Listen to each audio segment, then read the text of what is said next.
Olá, boa tarde, bom dia ou boa noite, ou até boa madrugada, dependendo do horário que você estiver vendo este vídeo da aula 4 de análise de conjuntura econômica. Bom, essa aula aqui não tivemos no Google Meet, mas sim eu acabei gravando um vídeo, porque como eu mencionei, eu tive fora de uma consulta médica nessa terça-feira, então estou gravando aqui neste vídeo. Vai ser uma aula relativamente curta, uma vez que vamos ver algumas coisas, poucas coisas, para dar continuidade na aula 5 na semana que vem. Bom, para começar, vou mostrar para vocês o exercício 1, que vocês já até a altura do campeonato já deveria ter entregue, e depois vou falar sobre o exercício 2, que é a nova tarefa que eu vou colocar para vocês, para os grupos começarem a fazer, tá? O exercício 2, e um comentário rápido sobre o relatório Focus do Banco Central do Brasil, Bacen. Bem, vamos começar pelo exercício 1. Enfim, espero que os grupos já tenham terminado e me entregue já por e-mail, mas eu vou mostrar o que alguns grupos fizeram, para vocês terem uma ideia do que seriam, enfim, bons trabalhos aí sobre a questão dos cenários extrapolativos, exercício número 1. A ideia era elaborar um cenário extrapolativo básico, um otimista e um pessimista dentre essa lista de variáveis que vocês veem aí abaixo, entre taxa de juros, taxa de câmbio, desemprego, PIB nominal, exportações, inflação, consumo, investimento ou importações, pegando o período de 2020 até 2023 em termos de projeções e alguns dados históricos que vocês utilizariam de uma dessas bases aí que eu mencionei, Banco Central do Brasil, ou mesmo o World Bank, o Banco Mundial tem um banco de dados dele, que também tem indicadores sobre todos os países, inclusive do Brasil, inclusive para todas essas variáveis aí, dados anualizados. Se chama World Development Indicators, né? Os indicadores mundiais de desenvolvimento. Vocês podem dar uma olhada lá no site do Banco Mundial, também tem esses dados, tá? A apresentação não será necessária né, que cada grupo apresente, mas sim que cada grupo envie por e-mail esse exercício número 1, que nós começamos agora. Vou mostrar para vocês primeiro que um grupo colocou sobre o cenário de PIB, tá? Enfim, nesse caso, o grupo colocou esses dados históricos que vão aí desde 1995 até 2019, começando a projeção aí a partir de 2020. Então, vocês percebem aí uma lateralização no princípio, no final dos anos 90, começo dos anos 2000, depois na década de 2000, um grande forte crescimento do PIB brasileiro, que durou mais ou menos até 2014, sendo que de 2014 até 2019 nós tivemos uma queda forte do PIB, com uma pequena recuperação aí entre 2016 e 2017, né? E nesse período da pandemia, uma forte queda, e aí resta saber agora, daqui até 2023, como que seriam esses cenários, né, de PIB, o cenário básico, o cenário otimista e o cenário pessimista. Eu coloquei o cenário, eles colocaram, o grupo que fez isso daí, o cenário básico em roxo ou cor de rosa aqui, não sei, lilás. Todos os três cenários há uma queda, até por conta da tipo de queda forte que nós estamos observando do PIB durante essa pandemia, né, do coronavírus, e uma recuperação a partir de 2021, 22, 23.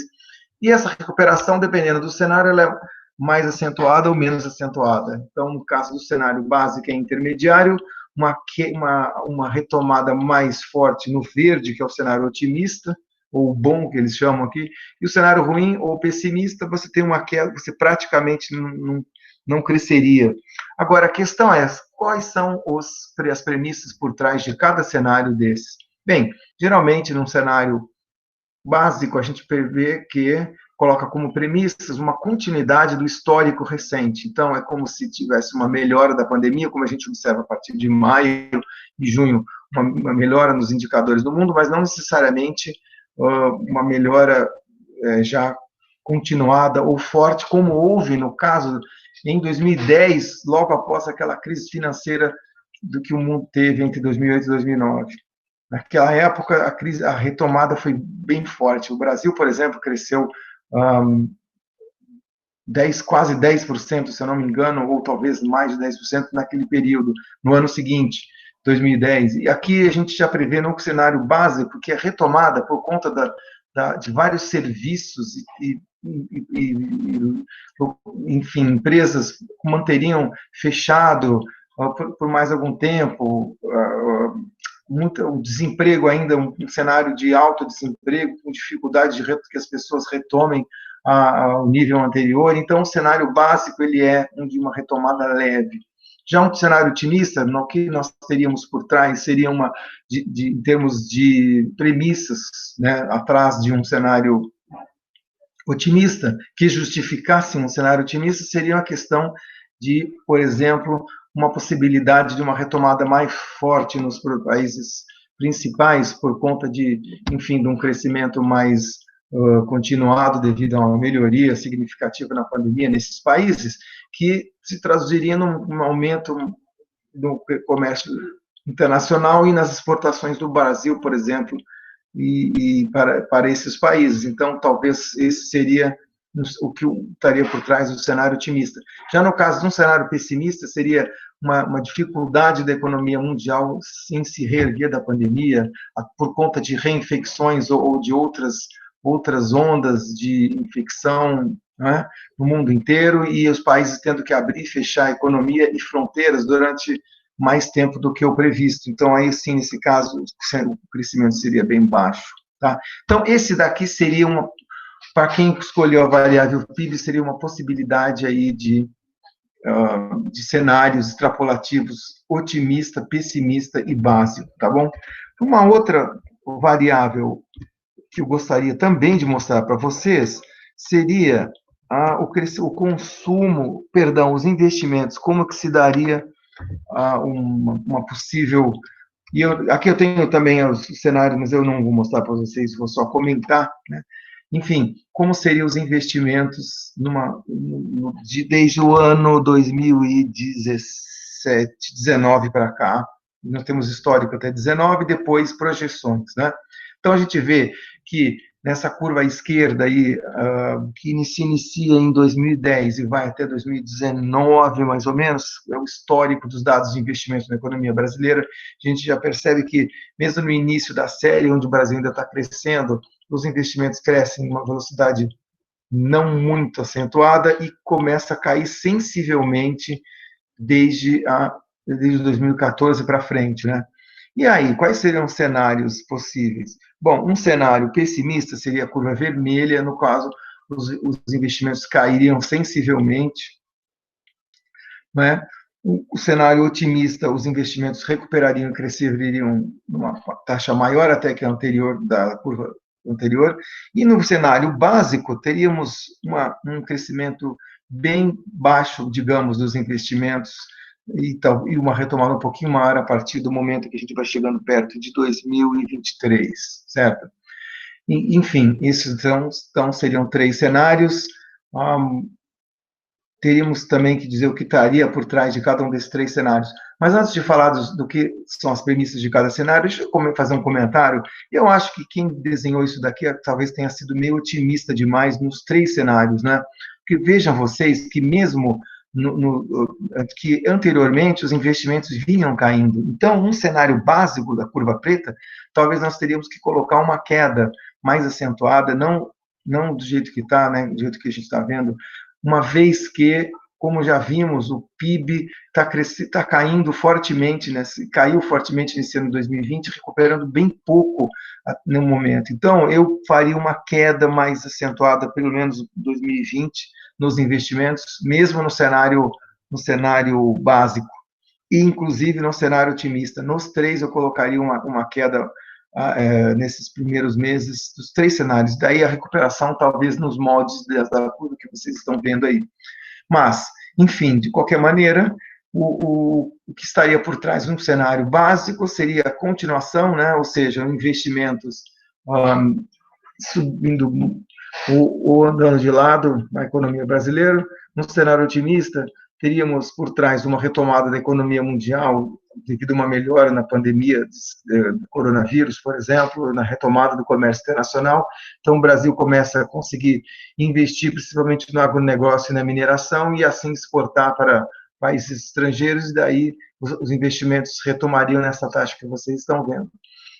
Já no cenário pessimista, em vermelho, o que estaria por trás de uma curva dessas, uma queda sensível nos investimentos, seria uma piora acentuada na situação da pandemia, na situação mundial, e os investimentos que cairiam a uma taxa bastante forte. Tá? Então, mostrei para vocês PIB, investimentos possíveis, uma possível resposta, tá? E os cenários e os premissas que estariam por trás de cada um cenário. Quero mostrar ainda para vocês mais uma variável, no caso, seria a variável câmbio, tá? Como seria o câmbio, cenários extrapolativos para o câmbio.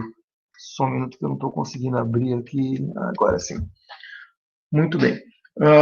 Daqui a gente vê no mesmo slide aí a curva de cenários e os premissas que estariam por trás de cada um dos cenários. Então, também foram um dos grupos que enviou isso daqui, e eu divido com vocês aqui a parte verde da curva, são os dados históricos desde o ano 2009 até o ano 2019, é uma média anual da taxa de câmbio real dólar, uma média de câmbio anual uma taxa média anual da taxa do final, não do final do período, mas uma média de todas as taxas de câmbio durante o ano. Então, por isso que a gente vê aí, lógico que a taxa de câmbio ela varia bastante, varia inclusive diariamente, né? Mas, de qualquer modo, essa média do ano 2009 até 2011 a gente observou uma queda e depois uma desvalorização do real desde 2011 até 2019 anualmente, tá? Como são médias anuais, a gente não vê aí a variação que houve dentro do ano. Teve anos aí como 2015, antes do impeachment da Dilma, e 2018, durante a eleição, durante o debate e as discussões, brigas políticas durante a eleição, houve um aumento acentuado do câmbio, que depois até deu uma melhorada depois, a partir de setembro de 2018, e também já aí no ano 2020, que os dados também aqui não temos como históricos, mas também houve uma volatilidade, uma variação muito grande e um disparo na taxa de câmbio à medida que avança a pandemia do coronavírus. Mas, de qualquer modo, 2020 para frente, são esses três cenários que os amigos fizeram aí para a taxa de câmbio real dólar. Num cenário básico, essa taxa variaria de 3,50 para 4,50, chegando a uns 4,60 no máximo. Já num cenário otimista, a gente estaria associados com uma valorização da taxa de câmbio, né? E tal taxa cairia bastante até próximo de R$2 por dólar em 2023. E numa situação pessimista, né, essa taxa de câmbio desvalorizaria seguidamente até chegar a 6,50 no ano 2023. Tá? Também aqui temos as premissas listadas para cada uma delas. Vou pedir para vocês darem uma olhada com calma em cada uma delas para ver o que, né, segundo o grupo que elaborou isso, pensa sobre o que estaria por trás de cada cenário. O cenário básico seria uma recuperação modesta da economia após essa queda forte de 2020 da pandemia, e uma abertura gradual do comércio internacional. No caso do cenário otimista, uma recuperação mais forte da economia mundial e da economia brasileira, devido a uma melhora na situação da pandemia, e, por conseguinte, uma recuperação rápida do comércio internacional. De modo que o Brasil conseguiria aumentar suas exportações e ter a possibilidade de ter um câmbio valorizado ao longo do tempo, que seria a curva azul.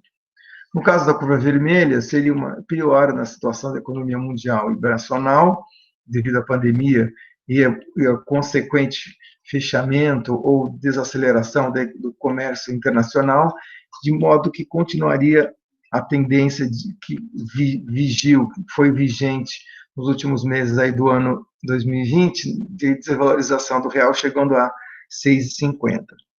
Como essa é uma taxa de fim de período, uma média do ano, então, de fato, a desvalorização ela não mostra, né, picos e vales que possam acontecer com relação a essa taxa, mas dá uma ideia de desvalorização acentuada até 2023. Então, no caso da pessimista, 6,50 seria a média do ano. No caso, teríamos aí períodos no qual até passaria de 6,50 e o câmbio chegaria a 7, talvez. Já eu, em particular, acho que o cenário pessimista está razoável. O cenário básico, eu talvez colocaria uma desvalorização um pouco maior do que o grupo colocou. Em particular, o cenário otimista, eu achei otimista demais. Eu acho muito improvável, mesmo num cenário otimista de comércio internacional, que a taxa de câmbio real dólar chegasse a R$ 2 por dólar. Enfim, esse é um feeling meu em particular, né? Mas, de qualquer modo, é isso. Eu queria mostrar 3 exemplos sobre 3 variáveis, né, e cenários extrapolativos para cada uma delas, básico, otimista e pessimista. Antes de mover adiante e apresentar o exercício 2 para vocês começarem a elaborar e trabalhar em grupos a partir de hoje, eu queria mostrar para vocês também uma outra coisa aqui interessante, que o relatório Focus, que eu retirei do relatório Focus isso aqui, o relatório Focus da economia do Banco Central do Brasil. Deixa eu ver se eu consigo aqui colocar em tela inteira. Não estou conseguindo, não tem essa opção. Não. De qualquer modo, já dá para a gente ver. Isso daí é o relator foi extraído do relatório Focus dessa segunda metade de julho de 2020, com projeções para essas 4 variáveis que vocês estão vendo, projeções para o valor dessas variáveis ao final do ano 2020 e ao final do ano 2021, de acordo com as visões, né, a visão do relatório Focus de hoje, pensando que estamos em julho de 2020. Tá? Cabe lembrar que esse relatório é sempre refeito mensalmente e, obviamente, que no mês que vem teremos outros números, uma vez que já a realidade avançou mais 30 dias, né? E cada um desses números aí vão estar mais próximos, talvez, do valor que vai se desdobrando mês a mês, né? Então, essas projeções são com as informações que nós temos hoje. Tá? E cabe mencionar também que esse número para cada variável é a mediana das projeções dos vários empresas de consultoria e órgãos que elaboram projeções para o futuro dessas variáveis e que são acompanhadas pelo Banco Central. Não são todas, só as principais instituições que elaboram. Né? Vamos começar pelo PIB, que está aqui no canto, que está aqui na parte de cima, à direita. Então, o PIB, a previsão hoje, né, para o final deste ano que estamos, é uma queda forte de menos 5,77%. E também a recuperação deles, do PIB em 2021, seria para 3,5% ao ano, o crescimento. Vocês notem que a queda é acentuada, né, e que a retomada não é uma retomada muito forte, parecida com aquela retomada que eu mencionei para vocês de 2010, né? Ou seja, nesse cenário básico, que todos esses números aqui são só o cenário básico, eles aqui não colocaram cenários otimistas ou pessimistas, mas esse cenário básico, então, está assumindo exatamente isso, que a recuperação da pandemia vai ser uma recuperação lenta e gradual, uma vez que tem vários setores aí de serviços importantes para a economia brasileira, que vão permanecer aí fechados ou sendo abertos numa velocidade pequena, e a retomada também do consumo das pessoas, né, uma vez a depressão e queda na renda, essa retomada vai ser relativamente lenta. Então, daí esses 2 números aí que o para o PIB de 2020 e 2021, segundo o relatório Focus do Banco Central do Brasil. Passando a Selic, ou taxa de juros, né? A Selic é a taxa de juros de referência da economia, nós estamos vendo na parte de baixo à direita. A taxa de juros de referência caiu a valores históricos nesse ano, nunca na história desse país a taxa de juros de referência caiu tanto e chegou ao ponto de próxima a 1,5%, 2% ao ano. No caso, a projeção mediana de todas as projeções que o BC acompanha pelo relatório Focus aponta que ao fim do ano tal taxa seria próxima a 2%, certo? De qualquer modo, eles também preveem no ano seguinte um aumento, ainda que pequeno, dessa taxa de juros para 3% ao ano. Então, não estamos pensando aí numa retomada forte dos juros, até porque, né, a ideia é que os juros permaneçam baixos para ajudar na retomada do PIB, então não poderiam subir muito, mas prevê, segundo vocês estão vendo, um pequeno aumento em algum momento dos próximos 18 meses, 1 ano e meio, ou seja, desde hoje, agora em julho de 2020, até o final do ano 2021. Então, haveria, hoje, o viés da taxa de juros era um viés de baixa, então isso quer dizer que em algum momento vamos mudar para um viés de neutralidade, e depois para um viés de alta, e em algum momento, então, aumentaria em 1%, de 2% para 3%. Enfim, isso são só projeções, mas é a visão de hoje para essa variável no final de 2020 e no final de 2021.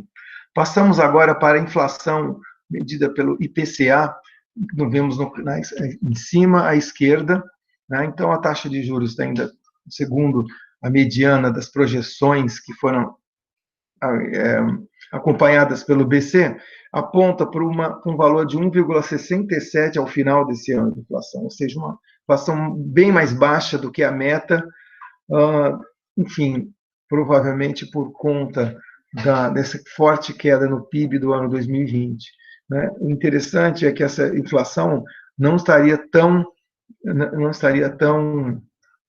como vou dizer, contaminada por aumentos que houveram no preço dos produtos importados, que uma vez que o câmbio desvalorizou fortemente na primeira metade de 2020. Né? Então, o pass-through, né, que é a taxa de repasse do aumento no câmbio para aumento nos preços, foi relativamente baixo. Pensando, então, nesse sentido, teríamos uma inflação de 1,67% ao ano somente até o final desse ano. Haveria um aumento previsto para o ano 2021 na inflação, esse aumento seria para 3% ao ano, mas estando ainda, cabe notar, né, estando ainda dentro da faixa de taxa de juros, ou melhor, de taxa de inflação, ainda dentro da meta de inflação, perdão, isso que eu não estava conseguindo lembrar. A meta de inflação é 4%, então 3% ainda estaria dentro da meta, enfim, de acordo com essa projeção. Já o câmbio, de acordo com o relatório Focus do BC, chegaria ao final do ano com R$ 5,20 por dólar. E no ano seguinte, R$ 5,00 ao final de 2021. Essas duas visões aí para o câmbio são tais que prevêem provavelmente por conta da melhoria na economia mundial, uma diminuição na volatilidade do câmbio, e uma vez que o câmbio chegou, nessa primeira metade do ano, chegou a tocar até R$ 6,00 por dólar, tendo progressivamente caído desde então, e entrado nas últimas 2 semanas numa variação mais estreita do câmbio. Ela tem variado entre 5,40 na máxima e 5,15, 5,10 numa mínima. Então, esses 5,20 aí seriam compatíveis com isso, com essa visão do que está acontecendo agora, né, assumindo que nos próximos meses a volatilidade do câmbio tende a diminuir. Com a retomada e com o aumento das exportações e uma melhora na economia brasileira, a gente poderia pensar até numa apreciação, ainda que modesta, do câmbio para o ano 2021, chegando a R$ 5 por dólar, né? Então, eu queria mostrar para vocês isso, que são, enfim, os números do relatório Focus do Banco Central do Brasil, né, que foi emitido agora em julho de 2020.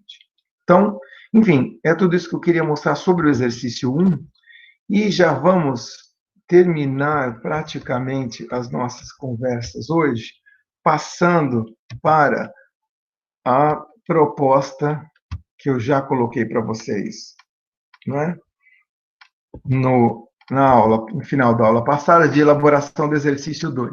Então, a partir de agora, os grupos podem preparar o exercício 2, tá?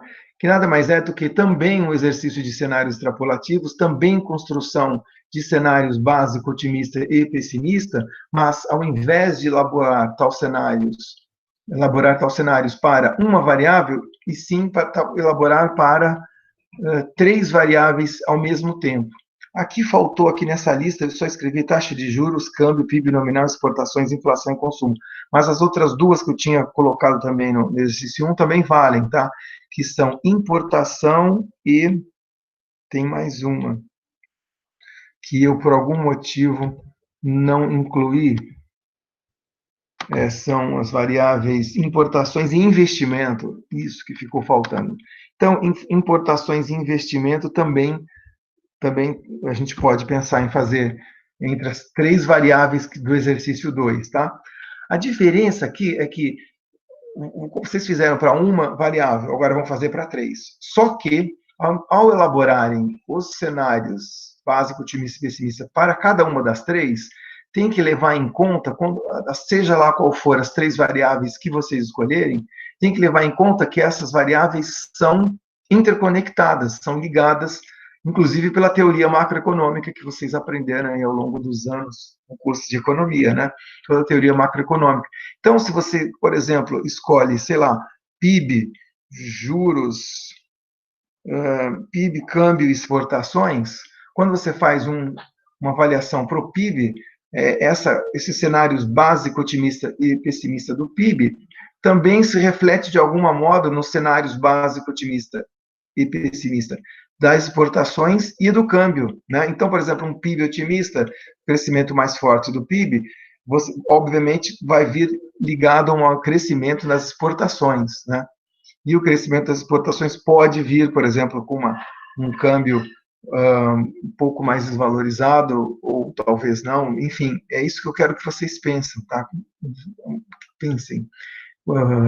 Ao elaborar os três cenários extrapolativos, básico, otimista e pessimista para cada variável, pense que essas variáveis estão interligadas. Por exemplo, taxa de juros, taxa de câmbio e inflação, se vocês escolherem essas três, a gente tem que lembrar também quais são as equações que ligam essas variáveis, né? Então, por exemplo, existe a teoria da paridade do câmbio, né? Que menciona que juros em um país é igual aos juros em outro país, mais a variação da taxa de câmbio entre a moeda desses dois países, mais o risco país, né? Inflação e desemprego estão relacionados também. Então, nessa equação que eu mencionei da teoria da paridade, também tem a inflação. Então, esse tipo de coisa que vocês têm que pensar e colocar, obviamente, nas premissas que vocês têm por trás de cada um dos três cenários. Tá certo? Muito bem. Era basicamente isso a mensagem de hoje. E eu gostaria de agradecer a presença de vocês aí e mencionar que seria importante que vocês terminassem aí, elaborassem esse cenário nas próximas 10 dias, e, entre os vários grupos, e entregassem assim que fosse possível, tá certo? Então, muito obrigado e até a próxima aula.